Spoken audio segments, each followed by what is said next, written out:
Hello everyone, मैं doctor बीना। अभी का जो सीजन चल रहा है उसमें सर्दी और खांसी एक कॉमन सिम्टम्स हैं।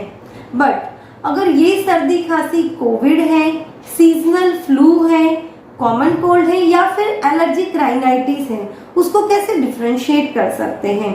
तो अगर आपको सर्दी खांसी है, उसके साथ आपको फीवर आता है, हेडेक आता है और आपकी मुंह का टेस्ट और स्मेल करने की जो शक्ति है फॉर द टाइम बीइंग चली जाती है, आपको इसके साथ डायरिया भी है, तो मे बी आपका जो सर्दी खांसी है वो कोविड हो सकता है। इसके लिए आपको कोविड का टेस्ट कराना बहुत जरूरी है। अगर आपका कोविड-19 टेस्ट नेगेटिव आता है और आपको सर्दी खांसी है तो it may be seasonal flu, जिसमें आपको सर्दी खांसी के साथ ठंड लग के बुखार आता है, आपको एक्सट्रीम बॉडी पेन होता है और आपको स्नीजिंग और कफिंग, कांस्टेंट कफिंग आता है जो कभी कभी इरिटेटिंग कफिंग होता है, तो it may be seasonal flu.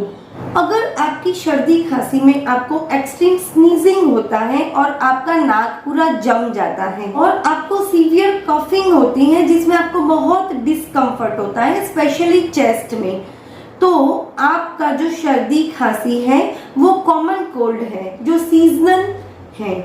Seasonal allergic rhinitis, इसमें आपको एक्सट्रीम सर्दी होगी, मतलब कि बहुत सारा रनिंग नोज होगा, नाक में, आंख में और स्किन पे बहुत ज्यादा ईचिंग सेंसेशन होगा and it is very discomforting to you. और इसके साथ अगर आपको एलर्जिक अस्थमा है तो आपको ब्रीदिंग में तकलीफ होती है। अगर ये आपके सिम्टम्स हैं तो it may be seasonal allergic rhinitis. So friends, इस हिसाब से आप आपके सिम्टम्स को डिफरेंशिएट कर सकते हो, but for the treatment point of view आप प्लीज कंसल्ट योर डॉक्टर।